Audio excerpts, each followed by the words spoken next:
참 예수님, 오늘은 묵주기도 제대로 바치기 두 번째 시간입니다.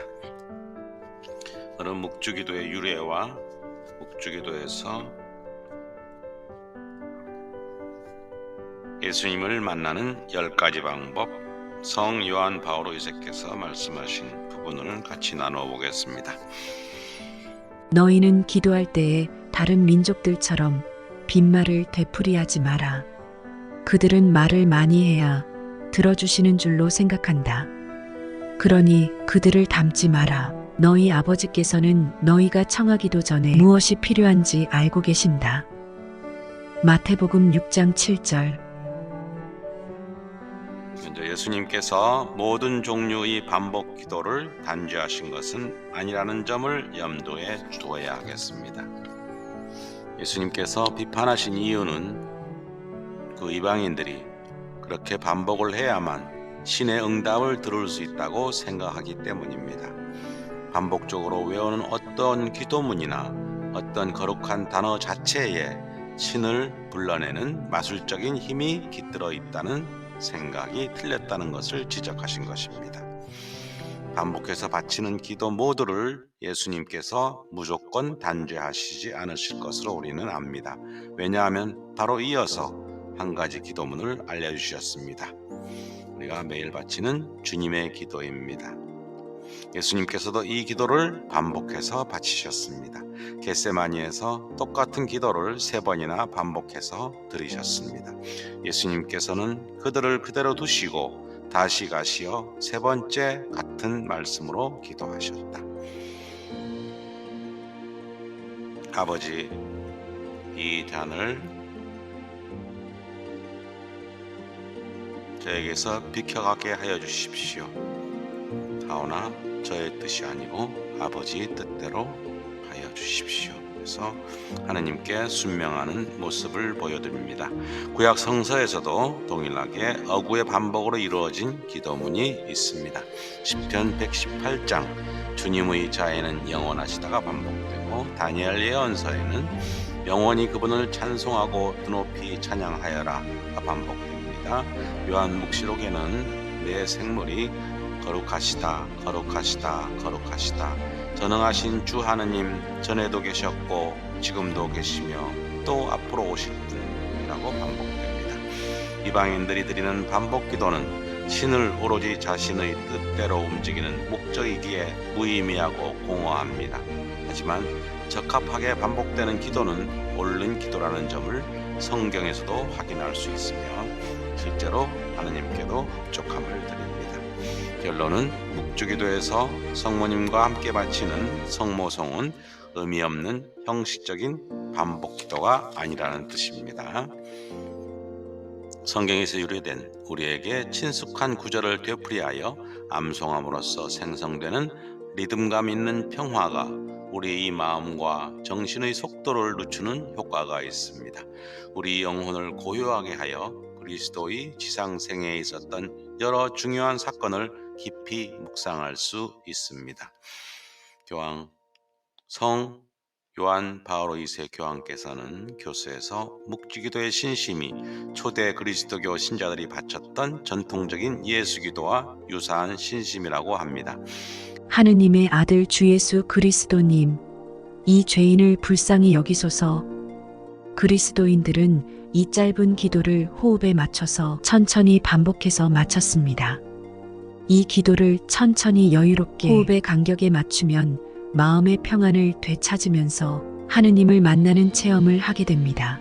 묵주를 가지고 지금도 동방교회에서, 중세의 수도원에서 이 짧은 기도를, 예수 기도를 많이 바쳤다고 합니다. 묵주기도 묵상 중에 성모송을 반복하는 것은 소위 불교에서 얘기하는 원숭이의 정신, 다시 말하면 잡념이나 분심을 잠재우는 만트라 같은 기능을 하여 영혼 안에 깊이 침잠할 수 있게 해줍니다. 잡념을 없애주는 기능을 합니다. 요한 바오로 2세 교황께서는 성모송을 무의미하고 지루하며 피상적이고 딱딱하게 반복하는 것이 아니라 사랑의 관계 표현으로 받아들이라는 것입니다. 묵좌를 하나씩 굴리면서 성자 그리스도께 데려다 달라고 마리아께 정부를 청하십시오. 반복적으로 성모성을 바치면서 그 한가운데에 있는 사랑스러운 이름을 애정을 한껏 담아 부른다는 것입니다. 태중의 아들 예수님 또한 복되시나이다. 이 부분에서 개인이 바칠 때는 잠시 쉬는 게 좋습니다. 태중의 아들 예수님 또한 복되시나이다. 그렇게 한번 해보십시오. 요한 바오로 2세 교황께서는 또 이렇게 말합니다. 묵주기도를 내용은 비슷하지만 그 느낌은 언제나 새로운 표현들로 사랑하는 사람에게 끊임없이 사랑을 쏟아붓는 것으로 생각한다면 기도를 전혀 다르게 볼 수 있습니다. 목주 기도를 이해하려면 사랑의 고유한 심리적 역동성을 알아야 합니다. 성모성을 바치면서 예수님에 대한 지극한 사랑의 표현을 하시라는 얘기입니다. 묵주기도의 유래를 같이 살펴보겠습니다. 전승에 따르면 1221년경 도미니코 성인이 보았던 성모님에 관한 환시가 묵주기도가 생겨나는 결정적인 계기가 됩니다. 중세 시대의 수도자들이 기도서에는 성경의 시편 150편 전부를 반복해서 암송하는 방식으로 구성되어 있었지만 당시의 책은 너무나 비싸서 대부분의 일반 신자들은 시편집을 구하기가 어려웠습니다. 그래서 시편 150편을 암송하는 수도자들의 기도에 맞추어 평신도들은 하루 동안 주님의 기도 150번을 바치는 관습이 있었다고 합니다. 물론 구슬이나 조약들로 된 묶음을 사용했겠지요. 중세시대입니다. 어떤 신자들은 주님의 기도 대신에 가브리엘 천사의 인사말을 150번 연달아 암송하기도 했답니다. 가브리엘 대천사가 한 인사말을 반복해서 외우면서 신자들은 마리아의 태중에서 사람이 되신 하느님의 신비를 함께 찬미하고 기뻐합니다. 13세기에 들면서 엘리사벳의 인사말 중에 태중의 아기에 예수라는 이름이 덧붙여지면서 성모성의 전반부가 완성됩니다. 당시 신자들은 이 원시적인 형태의 성모성을 묵좌를 굴려가면서 총 150번을 바쳤습니다. 15세기에 이르러 150번의 성모성은 오늘날 우리가 단이라 부르는 10번의 성모성들로 묶이게 되고 각 단의 처음에 주님의 기도가 추가된 겁니다. 15세기 초에 성경 구절 50개 각각의 성모성을 하나씩 붙여 총 50번의 성모성과 함께 성경을 암송하는 기도 관습이 있었지만 50개나 되는 묵상 주제는 책 없이는 다 외우기도 힘들 정도라서 묵상 주제의 개수가 점차적으로 줄어들어 현재의 15개가 된 겁니다. 지금은 20개입니다. 하나의 묵상거리에 한 단, 즉 성모성 10번을 바치게 되었고 15세기 말엽에는 오늘날과 같은 묵주기도의 기본 구조가 형성되었습니다. 16세기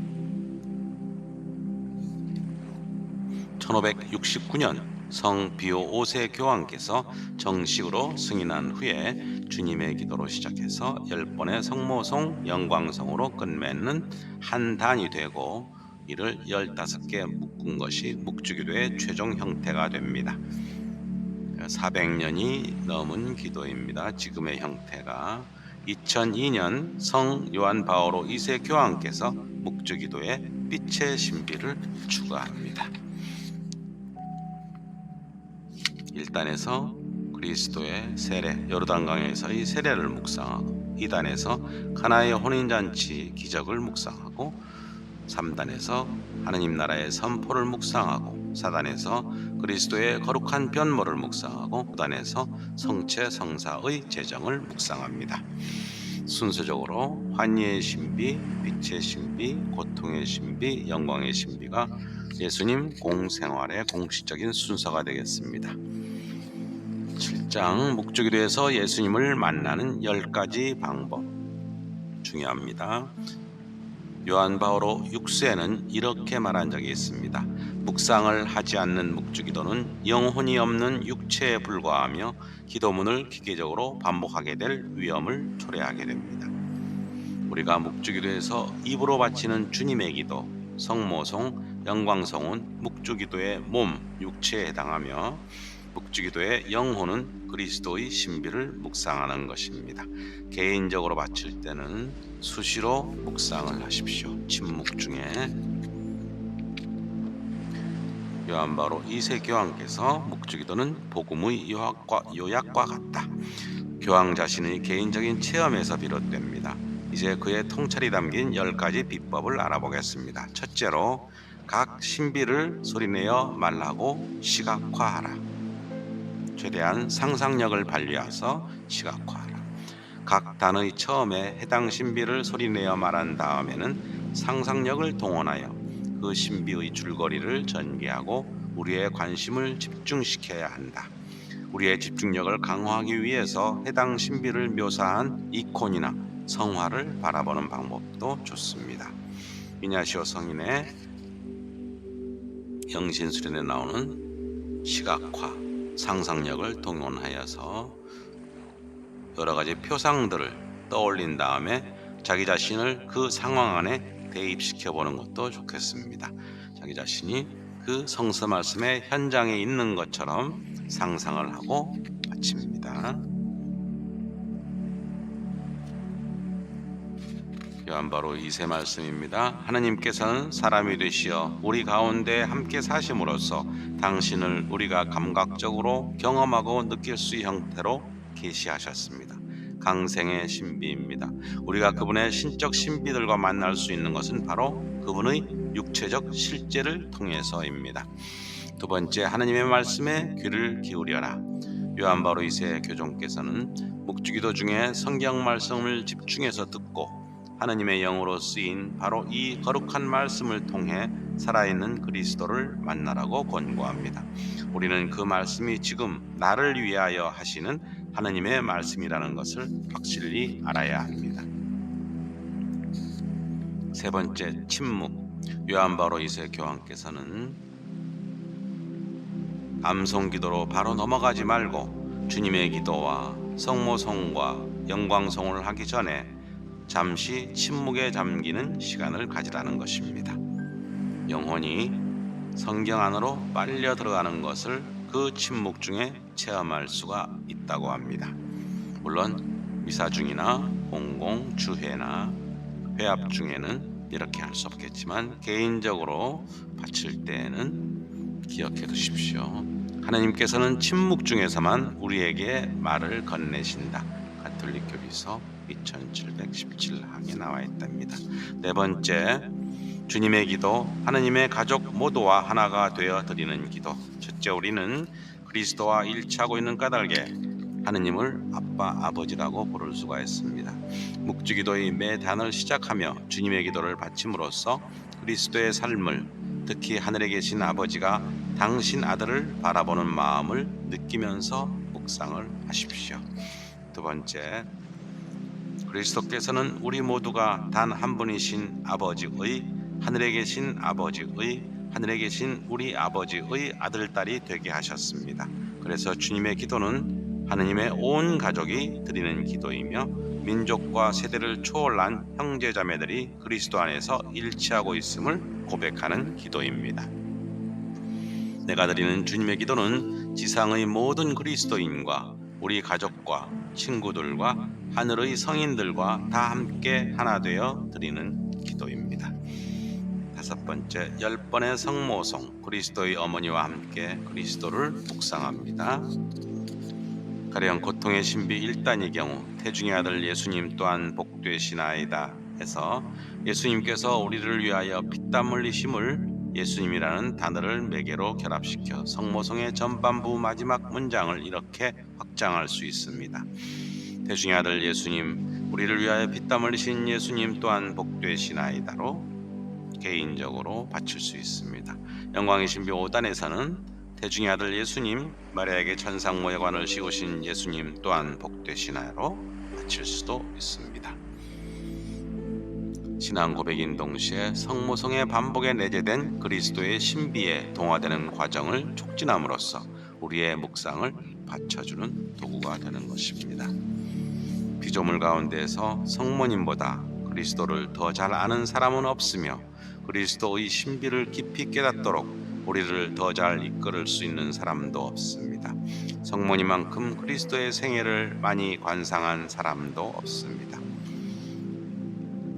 정경 공유회에서 정경을 정할 때에 예수님의 생애를 중심으로 기록된 성서를 택했기 때문에 성모님의 생애에 대해서는 성경의 루카복음 이외에는 거의 표현이 안 된 부분이 있습니다. 그래서 개신교에서는 성모님을 그냥 평범한 예수님의 어머니로 비하하고 폄하하는 경향이 있는 것입니다. 묵주기도 한 단 한 단을 성모님과 함께 건너가는 것은 성모님의 학교에서 그리스도를 읽고 그분의 신비를 깨닫고 그분의 복음을 배우는 것과 거의 같습니다. 성모님은 이제 그리고 우리가 죽을 때에 뜨거운 사랑으로 우리 죄인을 위하여 빌어주시며 그 중재의 기도가 우리를 그리스도께로 더욱 가까이 끌어당기게 하는 겁니다. 성모님을 우리의 전구자로 삼으셨습니다. 예수님께서 여섯 번째 영광송 묵상의 정점입니다. 요한 바오로 2세께서 다음과 같이 말씀하십니다. 각 단에서 삼위일체신 하느님께 영광을 드리는 것은 마치 우리 마음을 하늘 낙원으로 들어올리고 언음으로 타보르산의 경험을 다시 재현하는 것과 같습니다. 예수님께서 거룩하게 변모하신 타보르산의 경험을 다시 재현하는 것과 같습니다. 우리가 묵주기도를 바치면서 구원의 신비를 주의 깊게 묵상하면 영광이 성부와 성자와 성령께라고 외치면서 감사와 찬미와 hum승을 드리지 않을 수 없게 된다는 뜻입니다. 마침기도 삶에 적용하기. 1917년 7월 13일 성모님 발린에 따르면 성모님은 묵주기도의 각 단이 끝날 때마다 이 기도를 바치라고 하셨습니다. 파티마에서 새 아이에게 나타나셨죠. 묵주기도를 바칠 때 매 신비가 끝난 다음에 이 기도를 바쳐라. 이게 구원송이 되는 겁니다. 연옥 영혼들을 위해서 기도를 해주어라. 묵주알이 상징하는 것. 첫째, 묵주알은 십자가에서 시작하고 십자가에서 마무리되는 묵주의 원형 구조는 그리스도인의 삶의 시작과 끝이 그리스도께로 정향되어 있다는 것을 상기시킵니다. 두 번째로 하나님과 우리를 묶어주는 사슬, 우리를 주님의 종으로 하나님과 묶어주는 사슬을 상징한다고 봅니다. 아름다운 사실이겠죠.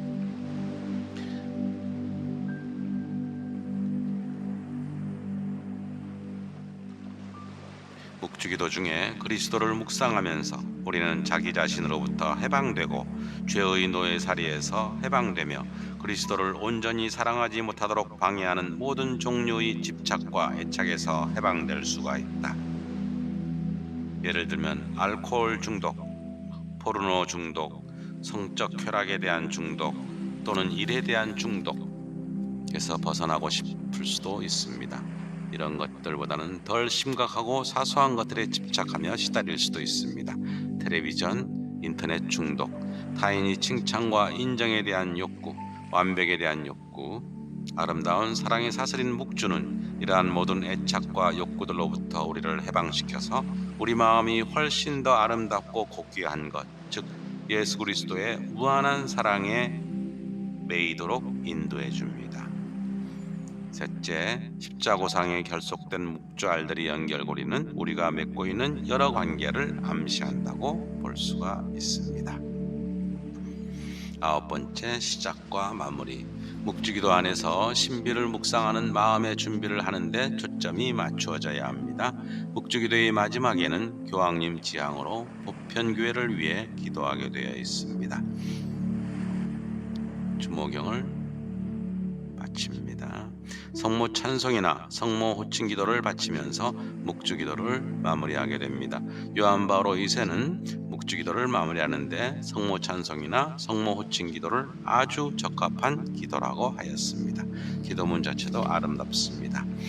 요일에 따른 묵주 기도의 묵상 방법 많이 아시겠지만은 참고로 월요일 날은 환희의 신비, 원래 화요일 날 빛의 신비를 바쳐야 되는데 전통적으로 해온 게 있어서 화요일 날 고통의 신비, 수요일 날 영광의 신비, 목요일 날 요한 바로 이새께서 제정하신 빛의 신비, 성목요일하고 관계됩니다.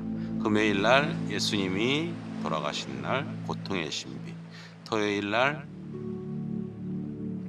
성모신심을 찬양하는 성모신심을 기념하는 날이라서 환희의 신비, 일요일 날 부활한 날이라서 영광의 신비 순서로, 목요일 날 빛의 신비 들어가는 거 이외에는 환희, 고통, 영광, 목요일 날 빛의 신비, 고통, 환희, 영광.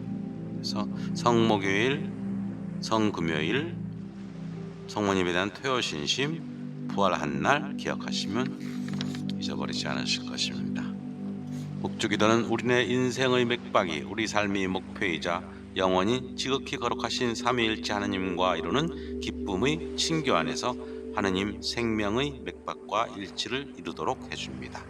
개신교 신자들이 묵주기도를 마리아께 바친다고 오해하는 것은 참으로 사실과는 다른 얘기입니다. 성모님과 함께 예수님의 공생애를 묵상하면서 하느님께 바치는 기도입니다. 네, 다음 시간에 뵙겠습니다. 다음 시간에는 묵주기도를 환희의 신비를 해보겠습니다. 성모송 10번의 복음 말씀을 짝지어서 해봤습니다. 네, 영육간에 건강하십시오. 감사합니다. 다음 시간에 뵙겠습니다.